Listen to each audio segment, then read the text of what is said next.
This is William Hall with Resist the Mainstream, and Joe Rogan has now spoken up on the entire situation involving Dylan Mulvaney, as well as Target, and a few other things as well. But before I jump into this video, just a quick reminder to like the video, subscribe to the channel, comment down below, and turn on notifications so that you get notified when our videos go live. So let's go ahead and jump right into this story.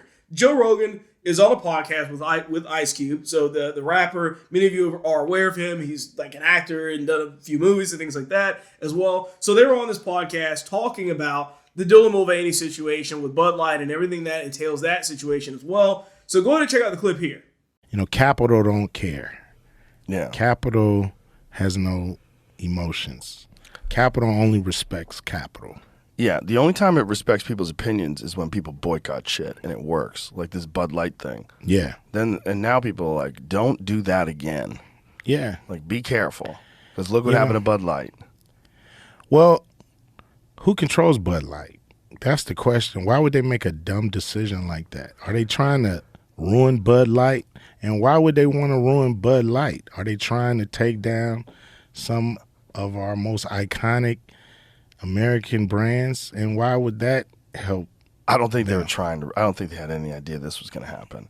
It's this ESG thing that everybody has to dedicate a certain amount of their time to, you know, woke stuff. Who mandates that? It's a good question. Where does the ESG money come from? Is that government?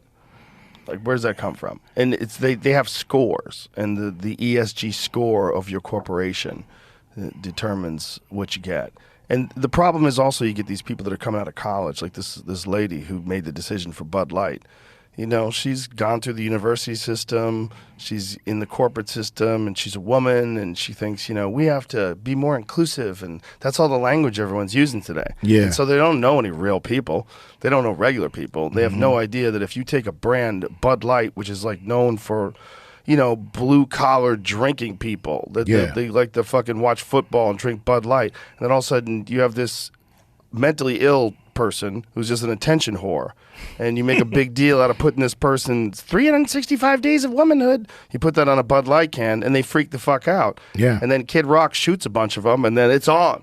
Once Kid Rock shoots your cans, you got real problems. Yeah. I'm pretty sure you do. Yeah, man. It's kind of like, I think you gotta still ask why. Like, what? You think there's like a conspiracy? Well, you know, who's getting hurt? Who's getting hurt in this whole thing? Is it the Bud Light, Anheuser-Busch? brass? Will their bonuses be affected? Will their checks and salaries be affected?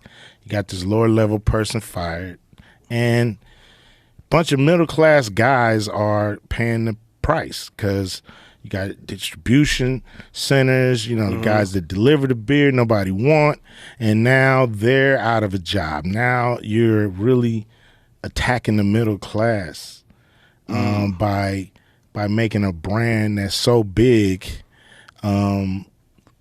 take a hit like that. You know, it says here, the quickest destruction of a company in history. Bud Light sponsors Toronto Pride Parade.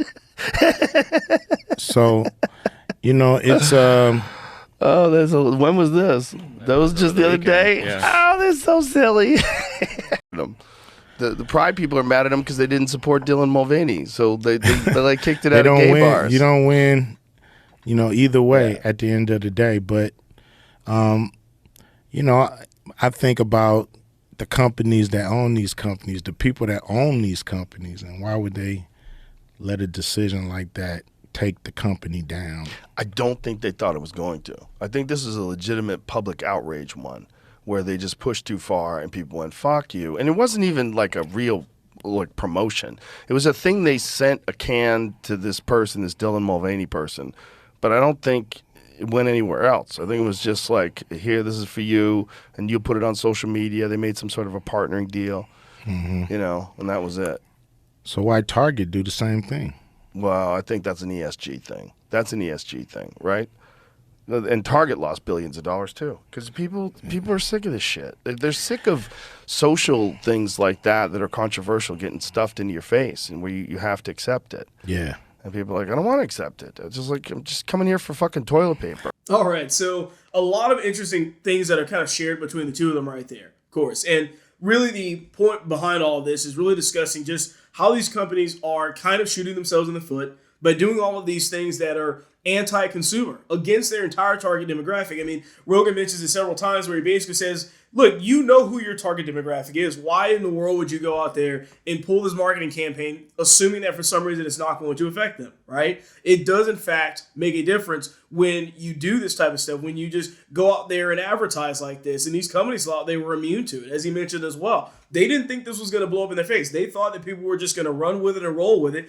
And the reason why is probably because they've gotten away with other woke ads and marketing and things. And most people didn't either notice it or pay attention to it. But this one was just that bit too far, right? It was just enough over the edge that it caught national media attention, really worldwide media attention. And they could no longer really have two legs to stand on. Everybody that's out there is boycotting this. I mean, that at least anybody that's anyone is out there boycotting it right now. And he basically mentions that Dylan Mulvaney is entirely after attention, which is what this is about. I mean, before he really was even that popular, you saw him going out there and just being this over-the-top kind of influencer, and it seemed to me like the guy was just doing it for money anyways. I mean, really, the idea here is I wouldn't be very surprised if in the future he kind of comes out and is just like, you know what, I was faking this thing the whole time. It was fun while it lasted, but hey, you know what, I'm done, right? I'd be surprised. There's actually even a tweet here from someone basically saying that now he's claiming that he might be a lesbian. I mean, come on, like he might as well just stay a guy at that point, right?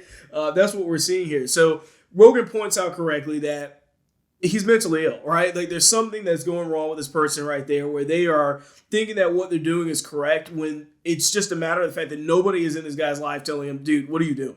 You know, no common sense. Just go out there and do whatever it takes to be famous. And that's what's happening. And people decided to pay attention to it for whatever reason, whether it's because of it being cringe or however their thoughts are on it. They made this guy popular, and now they've made this happen. So at the end of the day, you have Ice Cube basically kind of questioning who's in charge of these companies. How is this really going to affect? And who does it really affect when you have this massive boycott, right? I mean, and Rogan kind of mentions it a little bit later, talking about the idea that you have Kid Rock basically shooting your beer, like, hey, you know, if the second that Kid Rock's doing that, you've messed up, right? So, and that's something that also happened. And in a previous video that we just aired fairly recently here, you actually had people at a Kid Rock concert being asked, "What's your beer of choice? What are you actually going to be drinking?" And every single one of them is kind of saying, hey, no Bud Light, I'm good. You know, and they're reasoning this, right? I mean, that's exactly what this is. And they're at this Kid Rock concert basically saying that. So you can kind of just walk up to random people and you're seeing the effects of that truly take place. But like Ice Cube was mentioning, it's down the line. It's not just Bud Light, Anheuser-Busch, or the employees at Bud Light. There's even another story that we've reported on recently as well. Go check that video out. Basically talking about the fact that even this bottling company is closing 2 major locations, right? 600 employees laid off as a result of this ridiculous advertising. But one of the bigger things that really needs to be discussed is something that kind of goes by the wayside. It's something that a lot of people aren't even aware of. And you may not be aware of it either. It's called ESG. Joe Rogan mentioned it a little bit in passing. But ESG is actually a company that uses funds to basically incentivize companies to go woke. That's effectively what's happening. And the main reason why I'm aware of this one is because a lot of this is affecting far more companies, specifically in media. So if you ever watch movies and you watch TV shows, you'll notice that you can't really even get a show in without there being some kind of a gay character, maybe a trans character, or them trying to push some type of woke ideology to you. Maybe they race swap somebody in a show. That's what's happening all over the board, and it's because of this ESG. It's affecting video games and all forms of media and content right now. And what these companies are doing is because they realize, the companies realize that, hey, you know, if we go out there and we start being super woke, it's going to turn people off and they're going to stop buying our products as a result, right? There's always that, what they feel like is a kind of a grace period or a learning curve where, hey, you know, it's going to be rough waters for a little bit, but eventually people are going to come back and get used to it and just deal with it and accept it, right? So what ESG is there to do is to say, you know what, if you as a company start putting these people in your movies and your shows and in your advertising and in so many other ways, and Target was the same way. Hey, if you go out there, you advertise this way, or you set your stores up a certain way that's woke and inclusive and whatever their vision is, that is obviously constantly changing, then what we'll do is we will pay you money.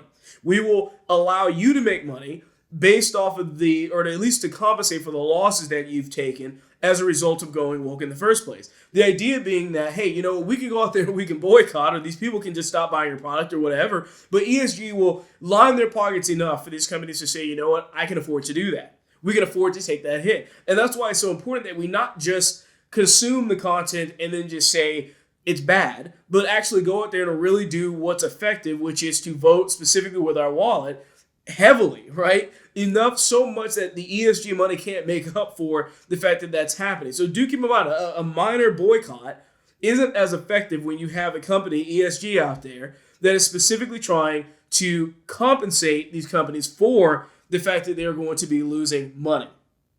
So that's something to take into consideration. Remember, so the ESG is the environmental, social, and governance standards.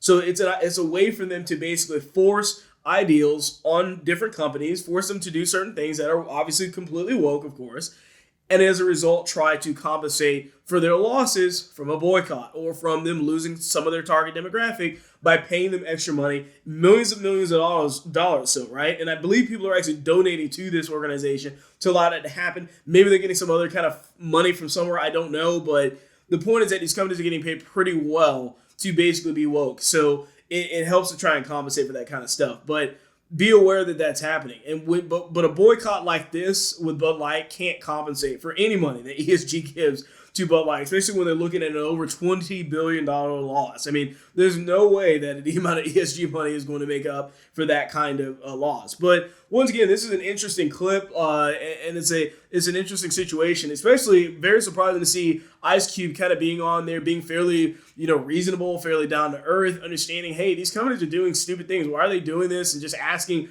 kind of your normal person questions, right? So let me know down in the comments what you think. What did you think of the interview? Do you think it was a good kind of discussion that they had going there? Do you agree with them, disagree with them? Let us know down in the comments. Remember to like and share this video out there so that we can grow this channel here and everything. But with that being said, thank you for watching this video, and we'll catch you on the next one.